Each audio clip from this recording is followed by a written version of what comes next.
Welcome to Familypreneur, the podcast for parent entrepreneurs raising kidpreneurs. It's time for your weekly dose of inspiration and actionable tips to build your business and find better balance, all while strengthening your family. And now we'd like to introduce your host. She's my mom and thebomb.com, Meg Brunson. Hey there, thanks for joining me on another episode of the Familypreneur podcast. Today's guest discovered her passion for healthy home goods while she was expecting her first child.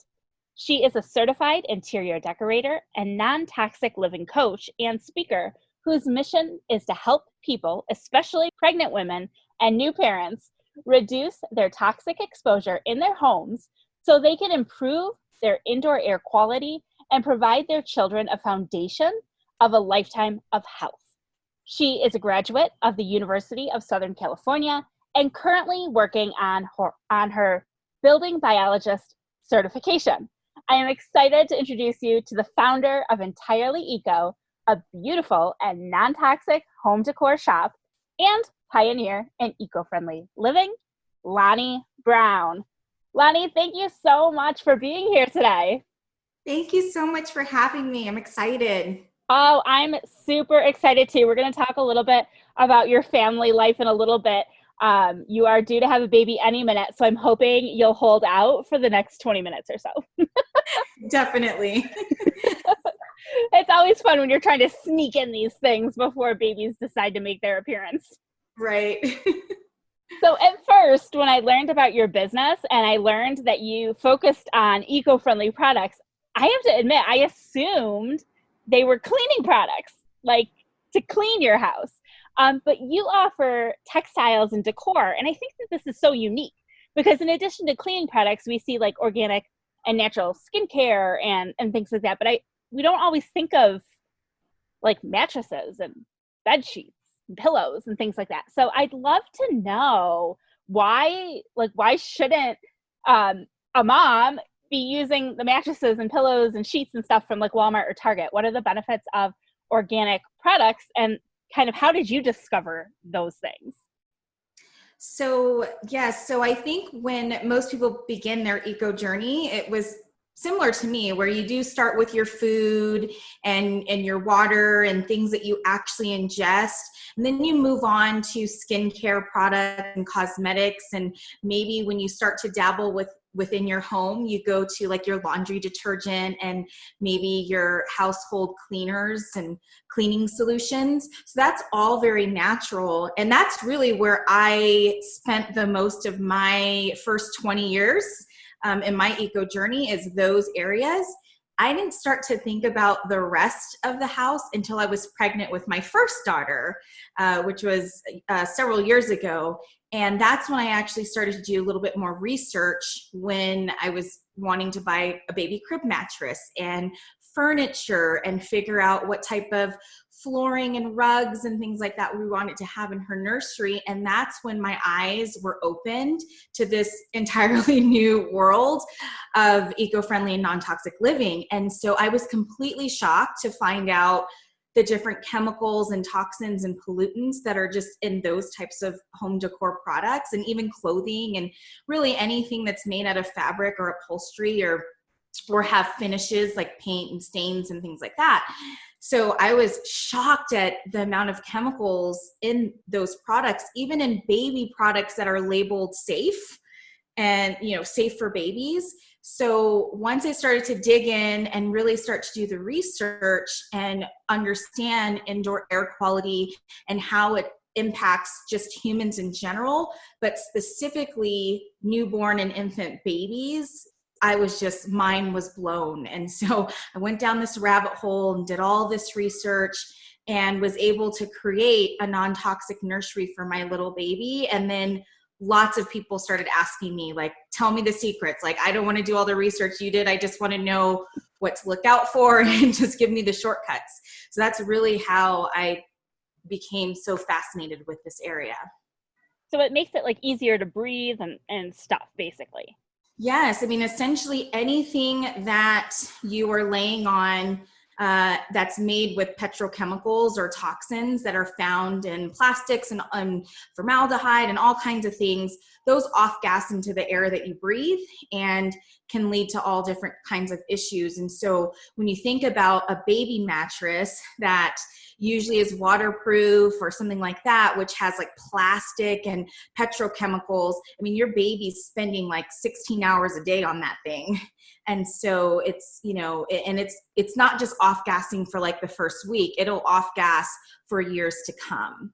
Wow. So I had no idea. I thought like, oh yeah, of course you buy something and open it up and you might get a whiff of some fumes or something like that, new product smell.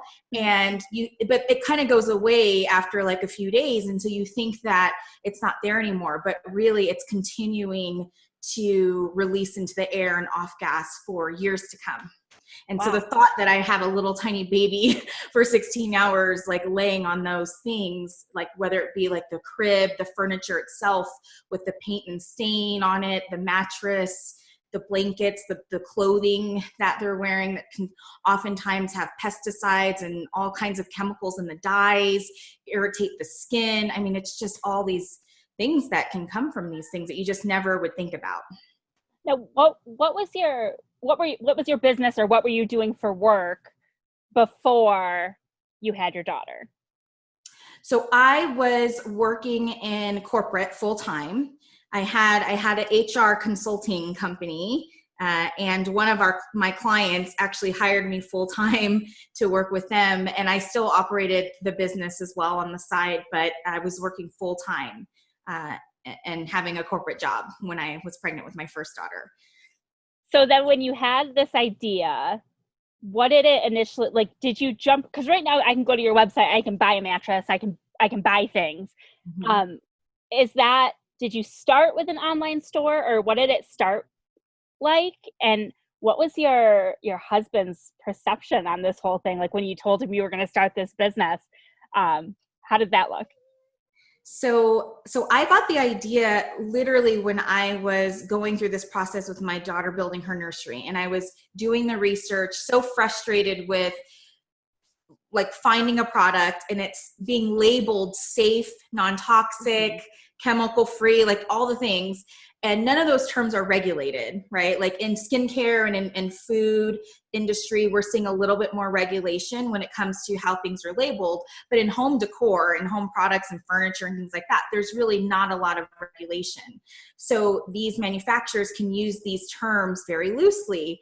And so I would start to do research and say, oh, okay, this is a product that says it's eco-friendly and non-toxic and chemical-free and all these things.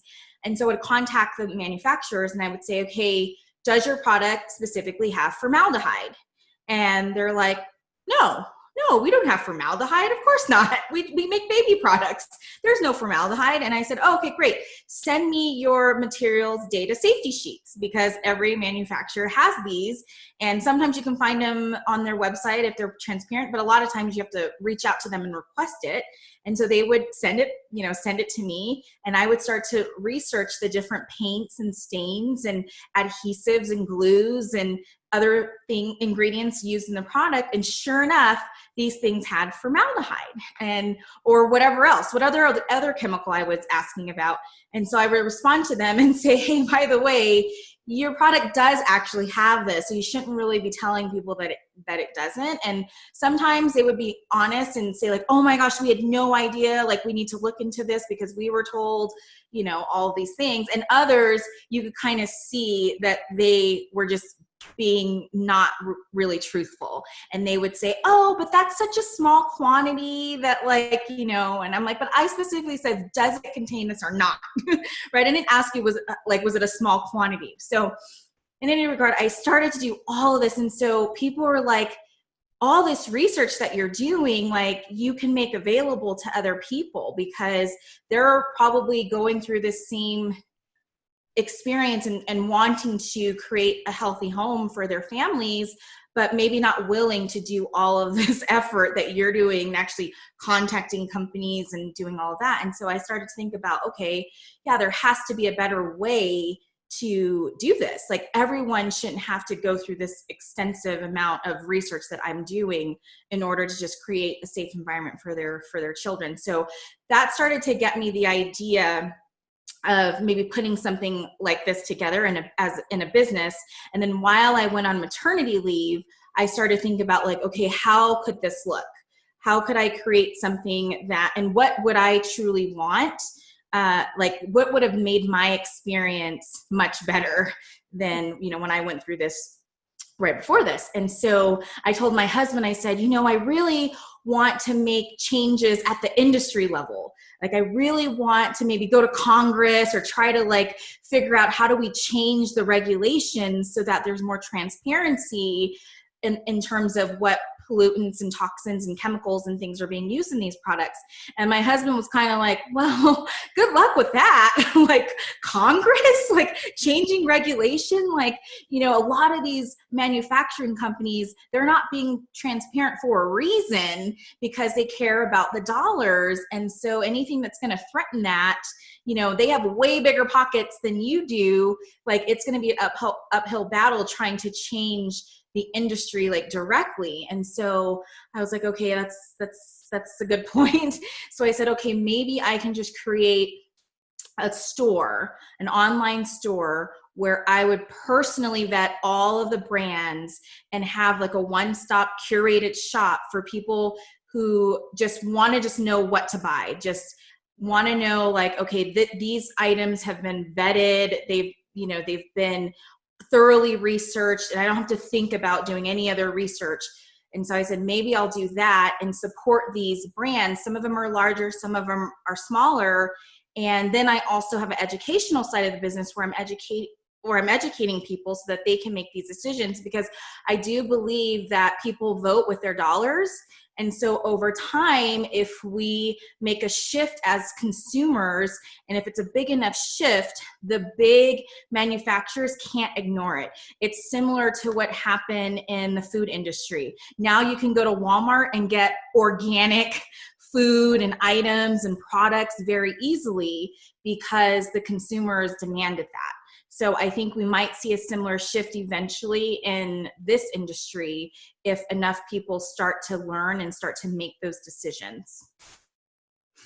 That totally makes sense. And I give you a lot of credit, because I don't even know. I mean, I've had 4 kids and I never once thought to ask for, and I'm going to butcher what it was called, but the sheet, like the material sheet.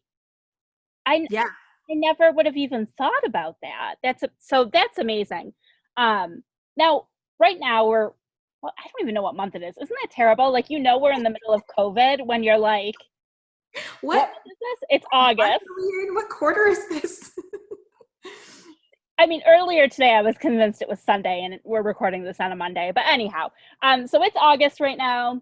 In the past couple months, we've dealt with COVID and Black Lives Matter. So for those who are listening, you are a Black woman. Yes. And I don't normally, like, call out the race of my guests, but for the point of this question, I'd love to know how COVID and Black Lives Matter has impacted your business, or has it impacted your business?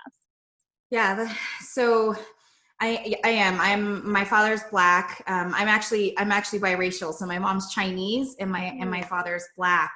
And my husband's Black. So, I mean, this 2020 has just been, a crazy year, to say the least. And the fact that I'm having a baby in 2020, I'm like, kind of like, what was I thinking? All of this happened after I conceived my baby. Right. You didn't know. We missed it by just a month, but I think COVID has really impacted it. One, in the fact that just our lives have changed. It's a new norm. I mean, my little daughter is, like, so used to, like, wearing a mask, and, like, when we have someone come over the house, she's like, "Where's your mask?" So there's just, like, and she's like 3.5. So there's just this new norm that we're experiencing. We're not going out as much and not getting as much exercise outdoors. I have, like, a treadmill at home, but, like, that's not, can't go to the gyms or anything like that. So it's just a huge impact on our family. On the business side, it's actually been really interesting because there's like this awakening to like cleanliness and toxins and chemicals and sanitizing and immune, like boosting immune systems and health. So there's this awareness now and this heightened like sensitivity around this area, which has actually been really great for my business because people are wanting to seek out, how can I detox my home? I'm spending a lot more time in my home these days and learning, that different chemicals and things can affect my immune system. And during COVID, I want my immune system to be as strong as possible. So it's actually been really interesting having people reach out and wanting to learn a little more about this lifestyle. People that probably otherwise might roll their eyes at some of this, like, we live in a toxic world, there's really not much that we can do about it, like, who cares kind of thing, to, no, I actually want to understand a little bit, like, what can I do? What are some easy, quick, inexpensive ways that I can make some quick changes to, help my family? So that part's been really refreshing to see that type of response. And then when it comes to the Black Lives Matter movement, it's been really interesting for our family. We've been having some great discussions around this. Of course, my husband's Black, and then I have a 13-year-old stepson from my husband as well, who's also Black. And, his experience being a 13-year-old, Black boy, we're, trying to have these conversations in the most thoughtful way that we can. But, when he says, I don't really feel safe, walking down the street by myself because of, all this that's happening, it's really heartbreaking, to have these conversations with him and really kind of help him understand what's really happening. So I feel like we're at this intersection with our family where we 100% like support the movement and are so grateful for all of the people, especially a lot of the young people and even just all the different races and ethnicities, like supporting this movement and really wanting to see some, social justice and change. We also support the community of the police. There are some great policemen out there that are doing good, and they have the most challenging job in the world. And so we, we support the good policemen as well. And then we understand the protests and everything that are happening now, but we're also heartbroken by some of the violence, that has come out of some of these protests. There are a lot of people that are protesting in a way that is safe and nonviolent, and that's a beautiful thing to see. But we've also seen some of the violence and some of the lives lost during the protests, and that's also heartbreaking. So really, for our family, it's the intersection between all of those three areas of what we're dealing with and the conversations that we're having. In terms of my business, it's been refreshing to have people reach out and say, I want to feature your business. I want to understand, your struggles as being a Black female business owner. It's kind of a double thing going on there, and how you've been able to manage that. So just having that acknowledgement and having people reach out wanting to understand my experience has been really great for my business. Can I ask, have you noticed, like, through your journey, your entrepreneurial journey, have you encountered any experiences of racism that you think you've had to like work harder than somebody else with like white privilege may have? I mean, I think in my first business that I had, the HR consulting one, I was younger, and I was a female. So I actually experienced, all three. I think, ageism, sexism, racism. I mean, when I started that business, I think I was like 23 or something. This was like so long ago, but I think I was 23, and it was HR consulting. So it was recruiting, and I had a business partner at the time, and she was also young and female. She was not Black or African American. She was white, but still, we were building this company together, and I experienced all three in that business. And, some of it was subtle and some of it was actually not. Like right. we had a client that said that they weren't going to pay us our fee. And we actually had to sue them. And it was to the point where we had our attorney write letters, and like they just refused to pay our fee, even though we delivered on the project. It was really clear what was in the contract. And it was a male dominated company. And we had to sue them. And I had a really great attorney, and we were so fortunate that the judge was a younger lady who looked great, who looked nice. And she was just mortified at what they were saying. Like in the meeting when we were doing the arbitration, she was asking the company, this is literally the CEO of the company and the VP, one of his VPs, why are you refusing to pay the fee?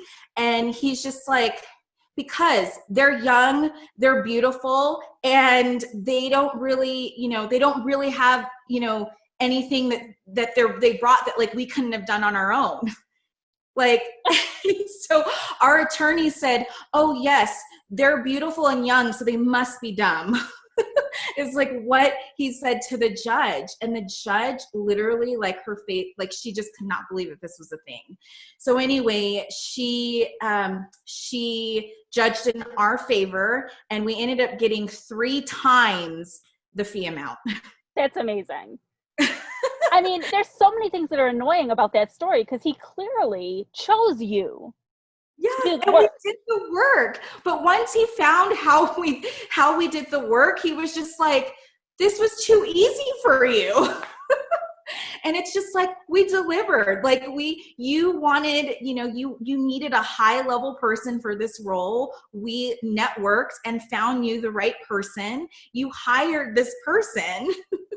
So you owe us our placement fee. It's really simple.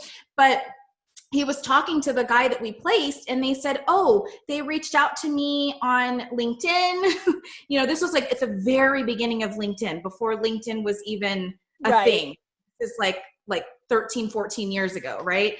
And so they were yeah, they reached out to me on LinkedIn. The opportunity sounded compelling. I had a couple phone calls with them, and I came in to interview with you. And they just were that's just too easy. You just found this guy on LinkedIn. We could have done that. And we're yes, but you didn't. Right, exactly. You tried for 6 months to fill this role, and you didn't. And you hired us, and we filled it within a week. Because this is our job. This is what we're good at. Of course, it sounds easy, but you didn't do it, and it took you 6 months, So, but it was just, it's just alarming to think that I honestly believe had we been older men, right? Had we been older men who looked like them, they wouldn't have questioned us. They wouldn't have, they would have given more credibility to the work, and not just be oh, you sent a couple messages on LinkedIn, found this guy, and that's all you did. Why are we going to pay you this large fee, But had we been older men who looked like them, I don't think that would have been the conversation. Right.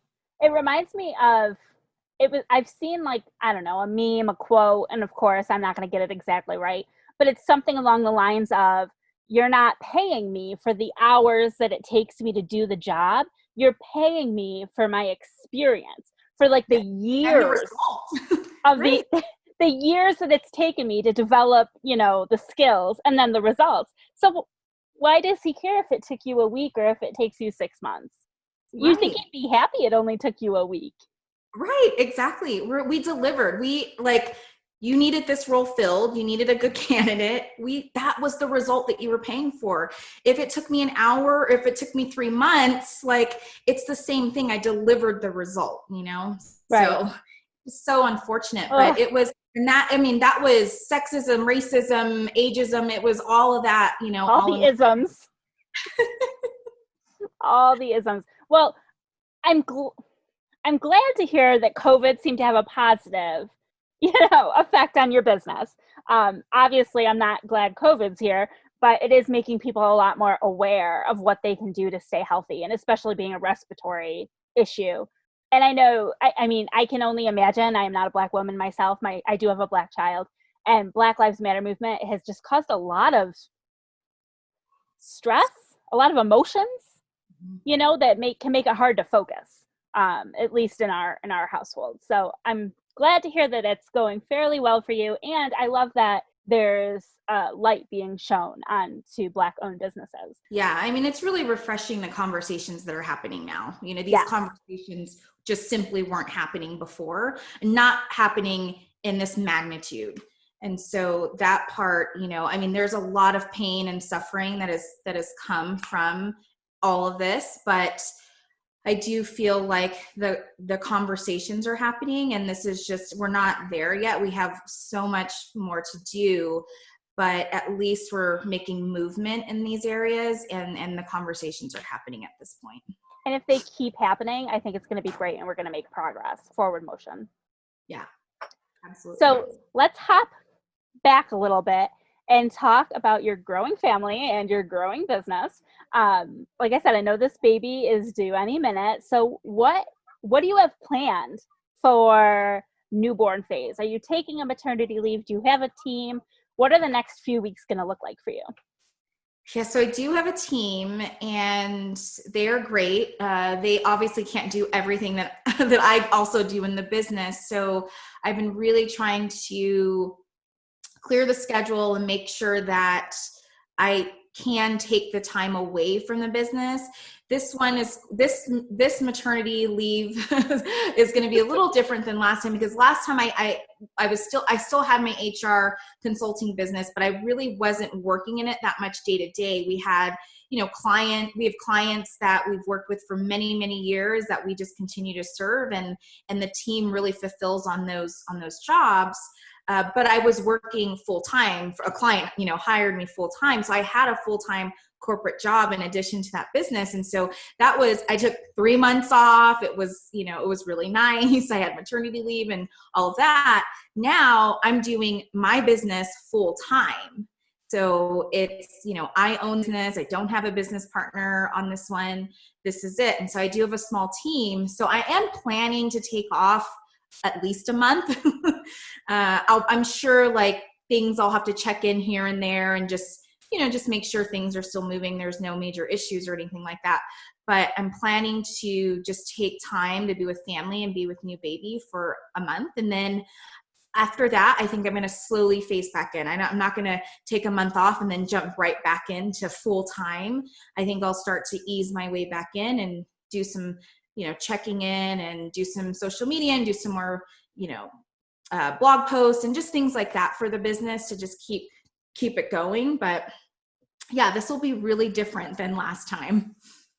So, and I'd also love to know what is balance, and I'm doing air quotes because I know that's a heated word. What does balance look like in your house? How do you keep things balanced between family and entrepreneurship? So for me, I don't look at balance in terms of amount of time, because I don't think that that's fair, and I don't think it's even really necessary. So when people say, balance should mean you're spending equal time, with your family as in equal time with work, it's like, that's not really that black and white. So what I consider balance for me is the flexibility to do everything I want to do in both my business and my family. So for on the family side, I want to be able to have dinner with them pretty much every day. I know that there are going to be some days throughout the month that's just not feasible, but I would say 98% of the time throughout a month, I want to be able to have dinner with my family. I want to be able to have breakfast with them, see them throughout the day, pop in, check on my little one, and, play with her, ask her what she's doing. On the weekends, I want to just be able to have family time, travel, go different places, play games, watch movies, do all the things that that you do with families, and not have to feel like I am feeling guilty like about being away from my business. So to me, that's what balance is, to be able to do all the things I would want to do, like in a flexible way. So for me, during the day, it might be I get up early and I'm doing work. And then when the kids wake up, we're having breakfast together and I'm, telling them to have a good day and all of that. We're connecting. And then I go to work and I work several hours and then I start cooking dinner and then we have dinner as a family and I put kids to bed and then I might sign back on for a couple hours to wrap up some things before winding down and going to bed myself. And to me, it's like I'm still working the same amount of hours. I'm just doing them spread out in different chunks throughout, it's not like 9 to 5, right? Right, exactly. I'm still probably working 8 hours. It's just early in the morning, like a little bit in the, late morning, afternoon, and then late at night. And that's just how I get it in. And to me, that's flexible and that's balance for me because I'm doing what I'm wanting to do in my business and feeling like I'm being a great business owner and still accomplishing those things, but I'm not taking that time away from my family. And that's the beauty to me of owning your own business and being able to have that flexibility and freedom. Awesome. I love that because I feel like I wouldn't have put it that way, but I feel like that's very much how I live my life too. So I loved how you broke it down. Now, where can our listeners and viewers learn more about you and your business? So my website is EntirelyEco.com and that's ECO. And so that's where you can find the store, the blog. We have lots of different resources there. You could see some of the products. I'm always adding, it's a small shop right now, but I'm always adding new products and new brands as I continue to do more research and vet these companies. I'll be adding to the collection. So that's where you can find out that info. And then we have a Facebook group as well. Most of the group is they're moms, and most of them are newer moms, although we have some older moms and even some grandmas in there as well. But it's just Entirely Eco on Facebook. And I do live trainings every Thursday, like free for the group. And usually the group is what gives me the ideas for the topics. So it's all related to eco-friendly, non-toxic living and interior like decor and design. So that's the Facebook group. And then, we have, some other resources for people as well. Yeah. And you mentioned before we recorded a free guide for creating a non-toxic nursery. There's a download, right? So we can send people there. There is, yes. That's basically create a non-toxic nursery in 5 simple steps. It's a quick start.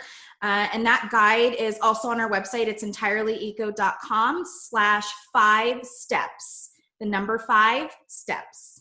Awesome. And we will link to all of that in the show notes too, so that people can find it super easily. I want to thank you so much for taking time out of your schedule, for squeezing us in before baby makes their appearance. And I hope that you have an amazing labor and delivery and first moments with your newborn too. Thank you so much. That's it for today's episode of the Familypreneur Podcast.